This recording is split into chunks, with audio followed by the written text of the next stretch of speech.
Climbing holds are really expensive.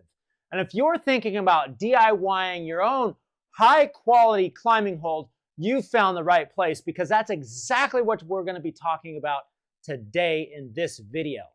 Now, this video is a part of another video where I'm making a DIY climbing hold where we're pulling out all of the stops to make it as cheap as possible, yet still something that you would be glad to see in a climbing gym and climb on.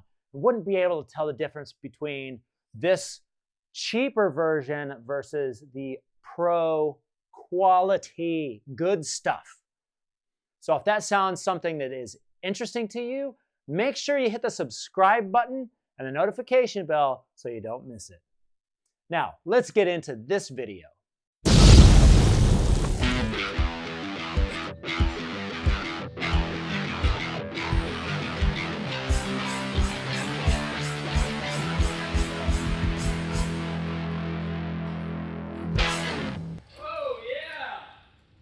Climbing holds can be broken down into 4 different sections. The first is the model. Second is the mold.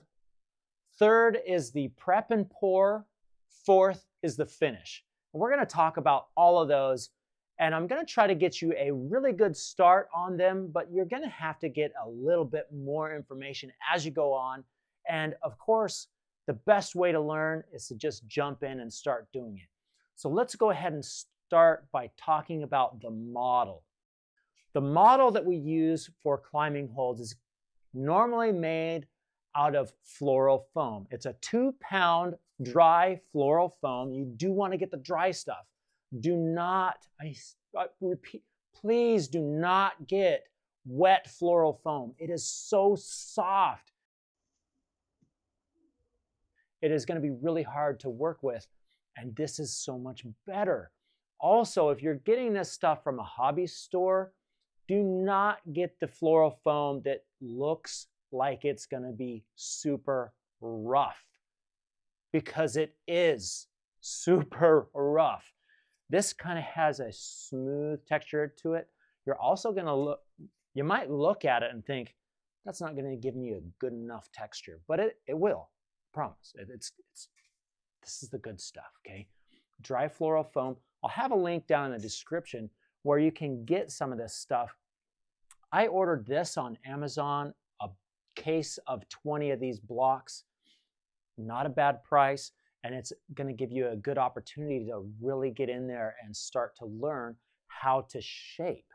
When we're shaping, there's some different tools that you're going to use. Now, there's a lot of shapers out there, and they have their own special tools. A spoon. But some of the tools that run the same across the board, we're going to talk about. The first one is a saw. Now, the type of saw, of course, will change. This is a pull saw. It works really good to get in here if you're removing big parts, but you don't need to have a big saw like this, although it is nice when you get in there if you need to move big sections. But this is a hacksaw blade with a small handle on it, and it works great. You can still get in there and remove big sections, maybe not quite as easily, but you can get in there and really start to shape down your hold to the shape that you want it. I've seen other shapers highly recommend what's called a compass saw, and I think that that would be a really good saw to use as well. Kind of like this. Yeah, that's just satisfying.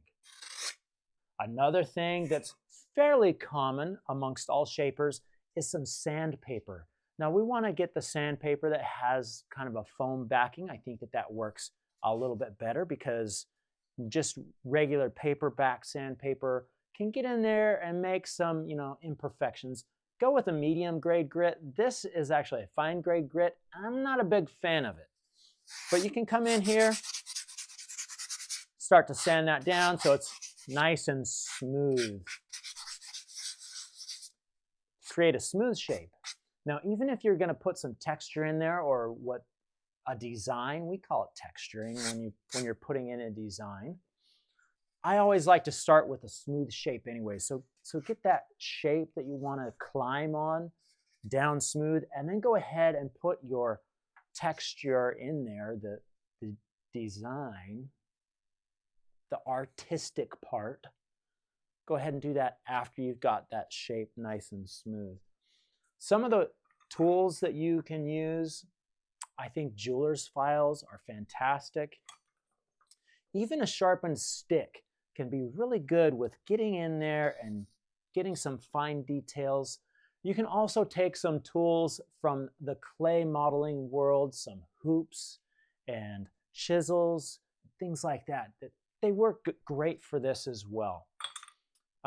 My favorite tool for shaping, I haven't actually seen any other shapers use it, but I love using it, and that is a spoon.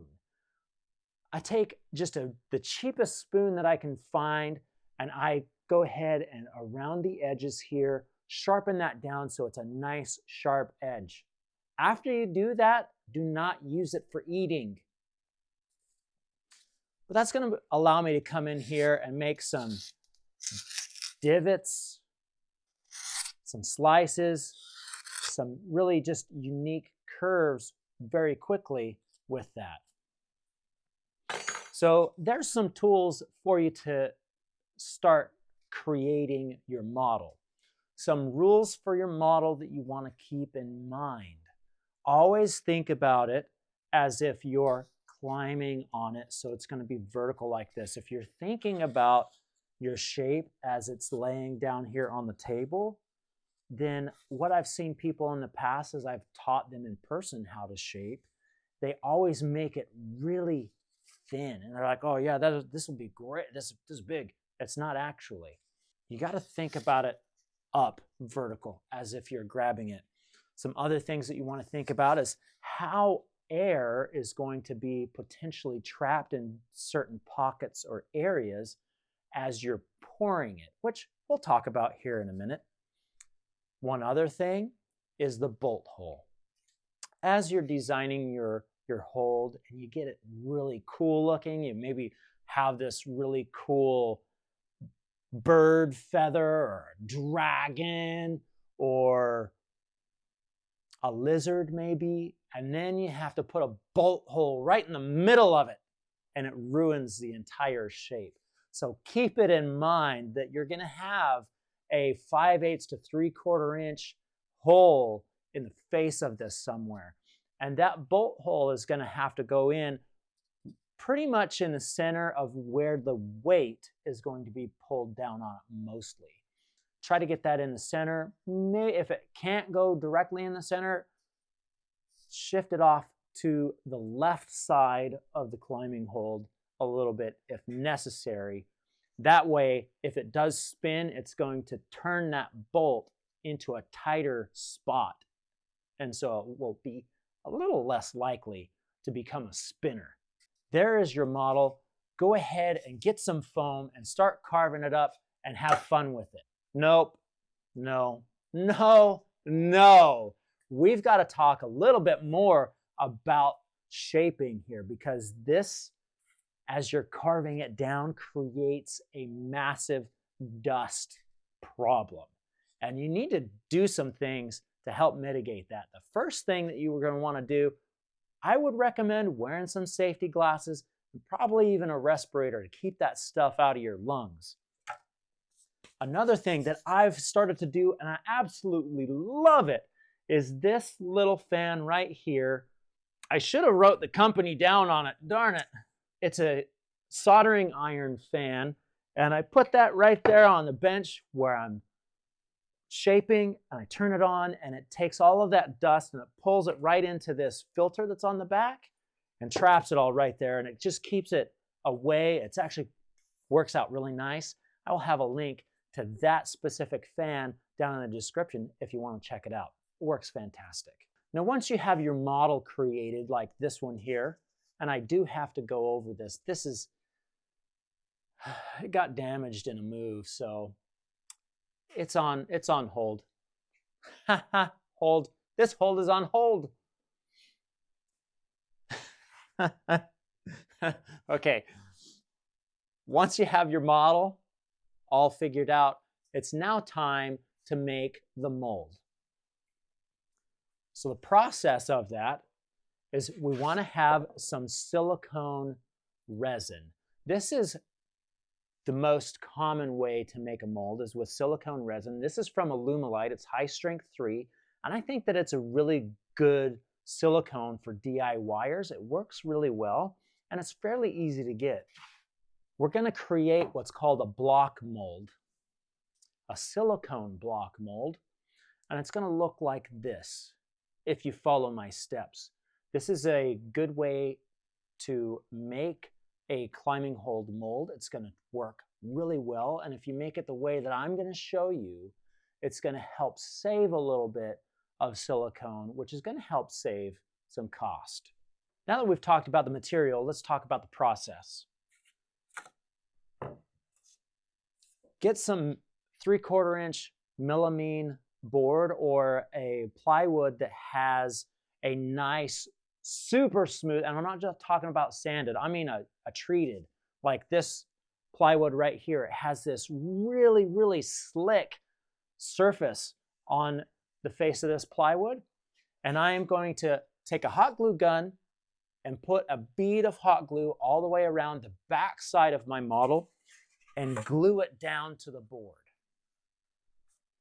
Next, and this is where it's going to save a little bit of money, because normally what people do is they'll just build a box up around this and then pour your silicone. But I like to save a little bit on that silicone. It's not cheap. I'll take strips of cereal boxes and glue them down to this board around the perimeter of my hold, and I'll keep a gap of about 3/4 of an inch away from the model. Okay, that's going to give you a good border. It's going to keep it, all of that silicone where it needs to be. Run a generous bead of hot glue all the way around the base of that board. Now, another thing with this, make sure that you're putting the printed side of that cereal box that's cut into strips towards the model. So away from the model is the unfinished cardboard looking side. On the inside where the silicone is going to be that glossy finished print side of the cereal box. That's going to allow, once we're all done, for that silicone, it just releases really easy off of that. It works fantastic. Do it that way. And you're going to save a little bit of money, a little bit of headache. If you make the mistake and you have the printed side out and the cardboard side in, it's not the end of the world, but the cardboard is going to be sticking to that silicone. It's not going to come off super easy. Not the end of the world. There's two different ways that we can make the bolt hole in our model. The first way is we can allow the silicone to go into the bolt hole and make kind of a dowel. It's a part of the mold. And I see this as probably the most common way to do it. I don't think it's actually the best way. That little bolt hole is going to be the first thing that fails in your model. So eventually the mold, eventually the mold is going to be damaged to the point where you can't use it. And then usually if it's going to be that stud or that piece that creates the bolt hole tears off of your mold. And then, well, you can't use it anymore. What I did way back when there, is I designed a dowel system that I could use. So I have this dowel system that I created on this lathe right back here, which is why that lathe is so important to me. That was, I created these. Actually, I'm pretty sure I turned this, maybe not this exact one.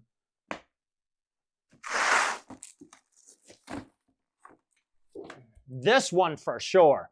I turned this dowel on this lathe back in probably in the 90s. Yeah, I'm that old. But this dowel system allows me to have a piece that removes from the mold, and then I can pull my hold out easier, making the molds last a lot longer. Also, my bolt hole is a lot more crisp. Let's get back into the mold making process. We've created that dam that goes around the hold. Now it's time to mix and pour our silicone. There are some inferior silicone mold making stuff, so I do recommend at least this one. This isn't the best that's out there, but it's certainly not the worst. Link down in the description. What I like to do and what I feel works the best in most situations is find a spot where you can pour into that mold area where it does not touch the climbing hold itself. So pour into a corner and allow that silicone rubber to raise up and just kind of naturally flow over your hold until it is completely covered by, I would say, a ½ inch at minimum. That silicones typically takes about 8 hours to cure. I like to leave it for a full 24 hours, and then the exciting part, maybe not the most exciting part, but this is an exciting part, where you get to break that out. Pull off your dam that we created, and then pop that hold off, and then start to peel out your model from the mold. Your model is not going to survive. Most likely it's going to break up as you pull it out of your mold. There is a way that you can kind of help that not break up, but it is probably going to break up. But it will come out a little bit easier if before you pour your silicone, you use something like this, which is a mold release. This stuff works pretty good. It doesn't give any kind of weird texture in the mold itself. So link down in the description. Clean out your mold, get it prepped. Now, either way you're doing your bolt hole, whether it's with a dowel system like this, let me know if you would be interested in some of these dowels. Maybe I can make something that I could send out to you. Or it's something super simple like this one where it's just silicone. Whether it's out of silicone or out of steel, put something on there that's going to give it a nice thick layer so you can pull this stuff out and not damage it. And then I would highly recommend for your first time not using mold release in there, because your first pour is actually going to help get the rest of that foam out that's still stuck. But after that, use a mold release like this in the whole mold. Once this is prepped, you want to set it down on a work surface that's nice and level, and then go ahead and mix up your polyurethane. Now, this polyurethane I just got for this other video that I've already mentioned, where we're taking out all the stops and making a climbing hold as cheap as possible. And I got this stuff, it was on sale on Amazon. I've never used it, but the specs look good. It's a polyurethane with an 85D. So that durometer shows how hard it is, and not necessarily flexible like TPU and 3D printing. Don't think of it that way. 85D is actually really hard when you're talking about polyurethane. And I think that this stuff is going to work good. I'll let you know how it goes in that other video. Mix that up and pour it in to your mold. You can use different pigments, but make sure that you get a pigment that is made specifically to mix with polyurethane, because if you use some different type of pigments, it can actually destroy your polyurethane and it'll foam up instead of staying nice and hard. What? Do not pull it out of your mold until it is completely cooled off. I know when it's your first one, it's exciting. It's really exciting to see, because that's when the magic happens. when we get to pull it out of the mold for the first time and see our finished product. But wait until it's cooled off. Once it's nice and cool, and usually you're going to let it sit for several hours, maybe even a day, depending on what you're using. It could be a full 24-hour cure time before we actually pull it out of the mold. You're not completely done yet. There's one last step, maybe even 2 steps. First, you're going to make sure that the face of it is nice and clean. We don't have any sharp pieces that are pointing out, maybe where the mold got torn. You want to make sure that if it does have that, you can cut those off at this time. You can still most likely use the hold as long as you can get those off of there. But the back side, almost every time, is going to have a sharp edge that goes all the way around it. And that's where the polyurethane kind of stuck to the edges of your mold. Now, if you poured too much in there, then you're going to have one heck of a time sanding that flat. So please don't overfill your molds. Let them just go right up to the top edge, maybe even just slightly under that top edge. But go ahead and sand that down. When you're sanding it down, I like to use a bench top belt sander. It's not going to be the end of the world if you don't have a benchtop belt sander. It is kind of an investment to get one. But the cheapest way that you can finish sand that is with a block sander. Now, this is a belt sander belt that has plywood in it, stretching it flat. I could take this, put it on there, and just sand that off. It is going to take some elbow grease to get it sanded off.